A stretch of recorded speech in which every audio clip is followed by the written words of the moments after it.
The magic of Mesoamerica is the next frontier of occultism, esoterica, and spirituality.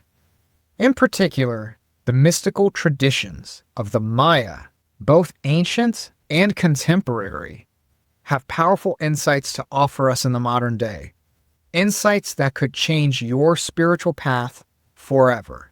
I want to talk to you today about the traditions and the culture and the magic of which me and my family come from. My mother is of Kaqchikel Maya descent from Guatemala. Within my family's practice, it is a blend. There are actually very many different types of surviving Maya practices to this day. The one in particular that forms the backbone for my family's practice is that of brujeria. However, it has evolved throughout the decades, making enhancements from academic studies, primary resources, and on-the-ground travel and correspondence. It is my duty to share the traditions, the magic, and the cultural perspectives of the Mayan with modern practitioners of any esoteric art. Let's get some preliminary knowledge things out of the way first. Maya versus Mayan. Which one is correct? Traditionally, from scholars, Mayan is only used to describe the Mayan calendar and the Mayan language. And Maya is basically used for everything else. I and even contemporary Maya have started to use those terms a little bit interchangeably. Not completely interchangeably. Mayan in the English language grammatically sounds better as a descriptor, as an adjective. This is why I use the term Mayan magic. It just sounds better than Maya magic. But what you will never hear me say are the Mayans. Mayans would be incorrect. So when you hear somebody say the Mayans, it's a good knowledge check to see if they know what they're talking about or not. I'm a little bit more liberal because what we're talking about, what I talk about, what I teach is esotericism. What I teach are the occult arts and how to practically use elements of the Maya Cosmovision in our daily practices, in our daily spiritual paths. So for that, there might be some scholastic disagreements of the word. But even in scholarship, the liberalization of the word has been seen in certain documentaries or certain presentations. Another knowledge check that we have to get across when talking about the Maya is that the Maya were a part of a much larger complex of geography known as Mesoamerica. Mesoamerica is essentially the cradle of the New World, the cradle of civilization for the New World. There are a plentiful amount of cultures that have arisen from Mesoamerica. You may have heard of the Olmec, you may have heard of the Toltec, but there was also the Zapotec, there was also the Mixtec, there was also the Teotihuacanos, and I'm sure a lot of people have heard of the Aztec. So know that while there are elements of Maya practice or Maya Cosmovision that may be exclusively Maya, many of these different cultures had traded with one another, had conflicts with one another, had alliances with one another. There was a lot of mutual exchange in Mesoamerica throughout the ages. Keeping that in mind, we can see diversity and similarities sprouting up in many different forms. Some of the elements I'll talk about today can just be broadly casted amongst all Mesoamerican cultures. But I am of Maya descent. I have traveled to primarily Maya sites, and my research and my practice that I focus on is that of being primarily and sticking to Maya. Another thing that I will say is that there's been a lot of syncretism since colonialism, right? Me and my family's practice, we have made specific efforts to decolonize or desyncretize some of those elements that have been fused together. For example, there's a lot of Catholic saints put on top of Maya deity faces. So as that at one point, the colonized people would become more Catholic over time. This is something that definitely when I was a kid and my family was much more fundamentally practiced. However, as I grew up and we became a bit more educated on our own history, the divisions and the syncretism arose. So what I practice and what I try to teach, I focus on a decolonized version of Maya Cosmovision in practice. So what makes the Maya and Mesoamerica so important? Why is it the next frontier? This is what I would say. Planet Earth might as well have been two separate planets prior to 1492. The differences in the cultures were so alien, that's why it's brought up in a lot of sci-fi films that the closest thing that humanity has ever had to an encounter with an alien civilization is that of the colonization of the Americas, the discovery of the Americas. In a poetic sense, if you could split the planet right down the middle, 1492 and then the years that would ensue after is essentially like the reunification of the human species in a way that has never been done or could ever be replicated. Seen as like the two halves of the spiritual brain of Mother Earth, but on the human level, now making those synaptic connections. The poetry of this, the gnosis of it, and the poesis of it is very valuable. I think we are just starting to scratch the surface of how important the discovery of America was. And it goes beyond just what would end up becoming 1776, apple pie and Coca-Cola. It was a union of humanity itself. Another reason why Maya magic in particular is so important are the feats of strength associated with such magic. I am an advocate for occultism and witchcraft and magic and alternative religion, period, because they provide a sense of empowerment. We can see this in the more mystic aspects of it, or we could see this in the literal spellcasting aspects of alternative religion and occultism and various spiritual paths. But either way, they should be providing us with some kind of empowering elements. If not, then we all might as well just go back to church and resign ourselves to the status quo. Because if it is not actually improving us or expanding us, then there is nothing to it. However, like I'm obviously of the believing camp, right? That there is something to all of this mystical and magical, and it helps us to understand our place in the world better. Academics like to use the word classic to describe apex civilizations of antiquity. Romans, classic. Greeks, classic. Egyptians, classic, etc. The Maya also have that distinction as well. They're a classic civilization. Let me give you an example why. Alongside the Chinese Hanzi, the Sumerian cuneiform, and Egyptian hieroglyphs, Maya hieroglyphs are one of the 4 original writing systems in the world, period.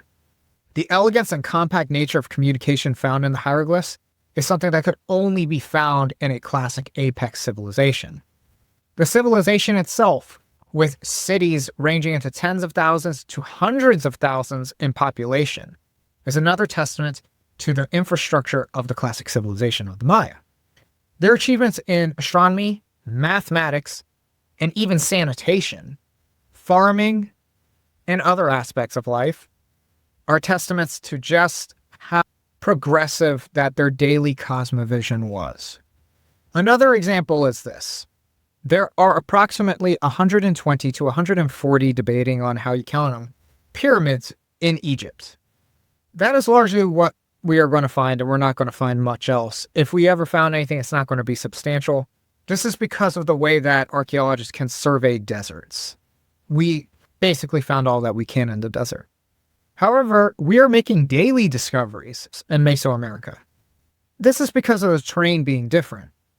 There's actually various kinds of terrains in Mesoamerica, not just the jungle.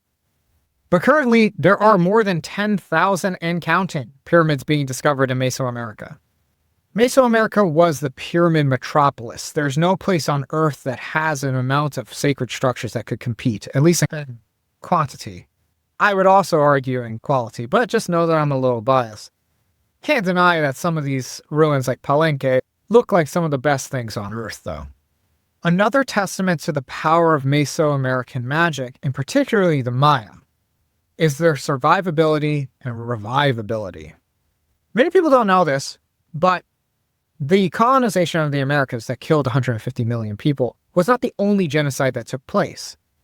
There was not one genocide at the beginning, then things got peaceful again. In fact, the Mexican government post-Spaniard would wage a caste war against the Maya in Yucatan, Mexico.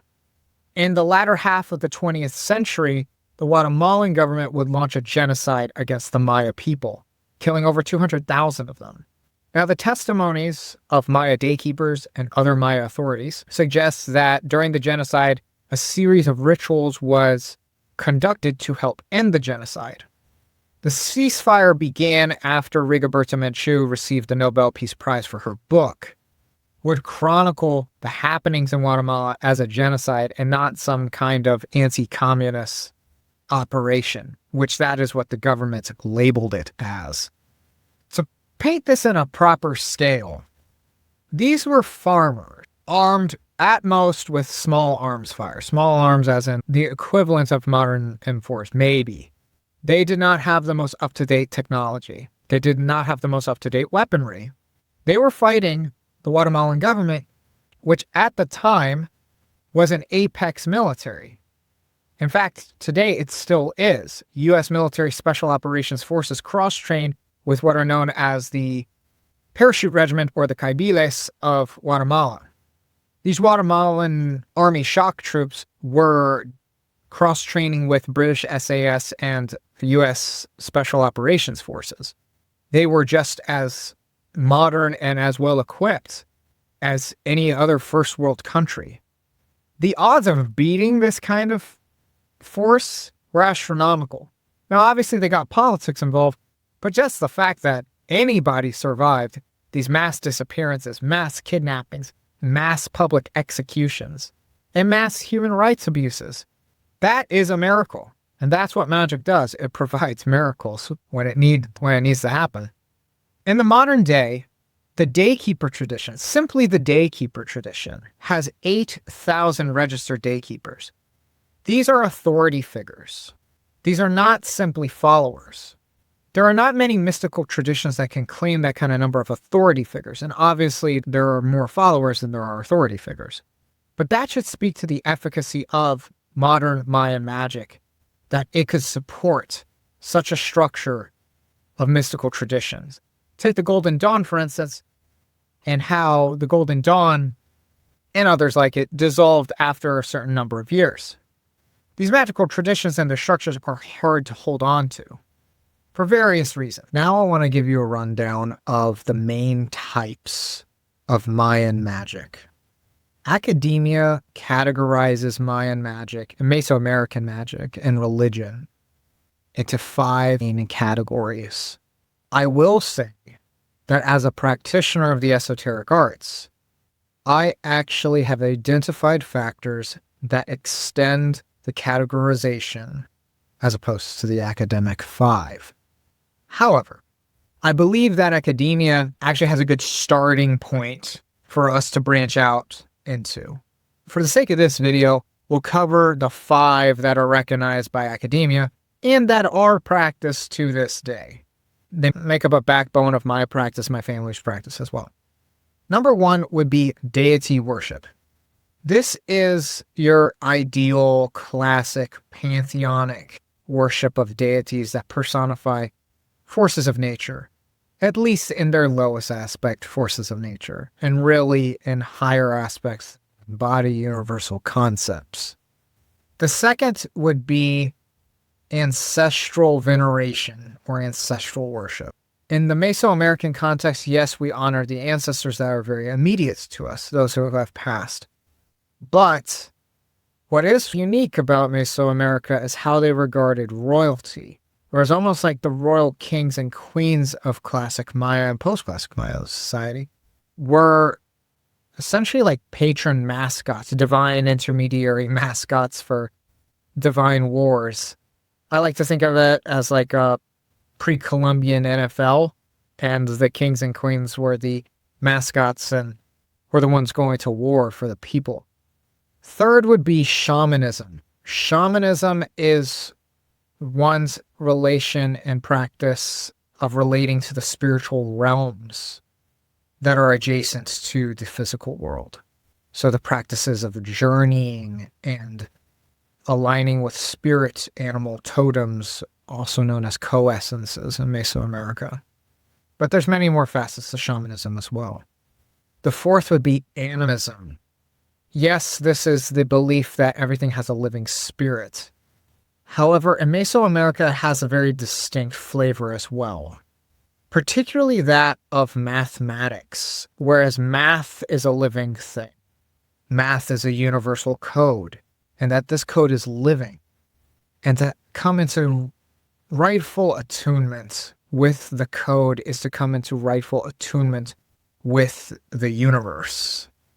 Thus, animism is a recognition that everything has a spiritual sovereignty, and to respect those boundaries and to work with those boundaries is to live more holistically. There are actual spell casting templates, essentially, that I would say have an animistic base as well, as opposed to like the other models. The fifth category is time worship and time magic. This has to do with the calendrical systems. Time and segments of time have spiritual sentience and sovereignty. To come into alignment with these means to unlock revelations that may otherwise be left untold.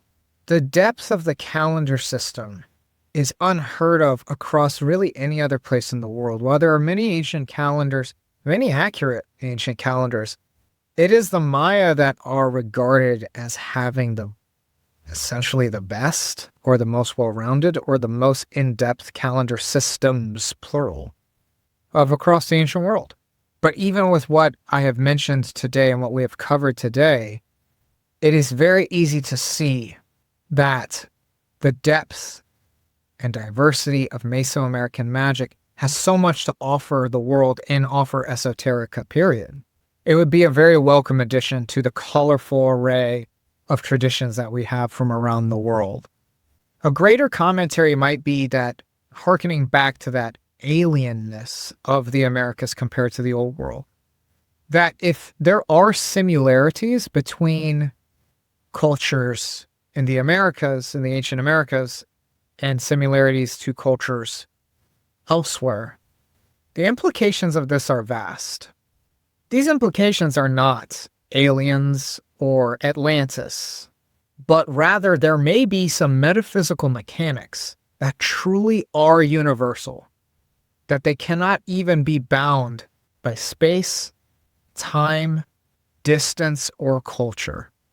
That is a truly remarkable revelation to have.